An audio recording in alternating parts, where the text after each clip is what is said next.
অন্তর্বর্তী সরকার গঠনের এক মাস পর গঠিত প্রথম ধাপের ৬টি সংস্কার কমিশন ২ ধাপে প্রধান উপদেষ্টার কাছে খসড়া প্রতিবেদন জমা দেয়। এবার পূর্ণাঙ্গ প্রতিবেদন ও সুপারিশ মন্ত্রিপরিষদের ওয়েবসাইটে প্রকাশ করল মৌলিক ৬ সংস্কার কমিশন। প্রায় ২,০০০ পৃষ্ঠার প্রতিবেদনে পেশ করা হয় আশু, মধ্য ও দীর্ঘমেয়াদী সুপারিশমালা। শনিবার সন্ধ্যায় এ নিয়ে ব্রিফ করেন আইন উপদেষ্টা। এক মাসের মধ্যেই আশু করণীয়র অর্ধেক সংস্কার করে ফেলা সম্ভব বলে এ সময় আশা প্রকাশ করেন তিনি। বলেন, বাকিগুলো রাজনৈতিক দলগুলোর সাথে আলোচনা করে বাস্তবায়ন করা হবে, তবে দীর্ঘমেয়াদী সংস্কার করবে নির্বাচিত সরকার।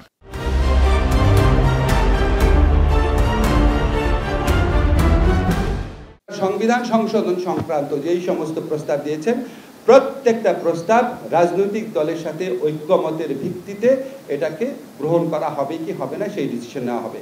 দীর্ঘমেয়াদীটা ভেরি ক্লিয়ার, এটা হচ্ছে পোস্ট ইলেকশন সরকার করবে। আশু করণীয়টাও ভেরি ক্লিয়ার, যে এটা আমরা আশা করছি রাজনৈতিক দলগুলোর সাথে ঐক্যমত সাপেক্ষে নির্বাচনে আগেই করা হবে।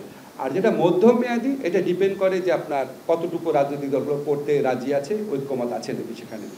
রাজনৈতিক ঐকমত্যের ভিত্তিতে যেসব সংস্কার জরুরি তা শেষ করেই সরকার নির্বাচনে যেতে চায় বলে জানান আইন উপদেষ্টা। চলতি মাসের মধ্যে রাজনৈতিক দলগুলোর সঙ্গে আলোচনা করতে সরকার দৃঢ় প্রতিজ্ঞ বলেও জানান তিনি। আমাদের এই সরকারের অযথা এই সময় ক্ষেপণ করা সরকারের থেকে থাকার বিন্দুমাত্র ইচ্ছা নাই। আমরা অবাধ সুষ্ঠু নির্বাচন নিশ্চিত করার জন্য ফান্ডামেন্টাল রাষ্ট্র মেরামতের ফান্ডামেন্টাল শর্ত পূরণ করার জন্য রাজনৈতিক ঐক্যমতের ভিত্তিতে যেই সংস্কারগুলো অতি জরুরি সেগুলি করার সাথে সাথে নির্বাচন প্রক্রিয়ার মাধ্যমে আমরা চলে যেতে চাই। এটা নিয়ে কোনো রকম দ্বিধাদ্বন্দ্বের অবকাশ নেই।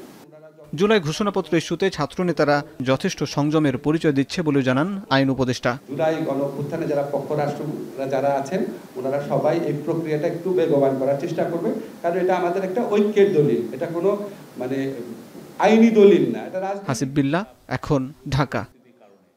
আজকে আমরা সবগুলো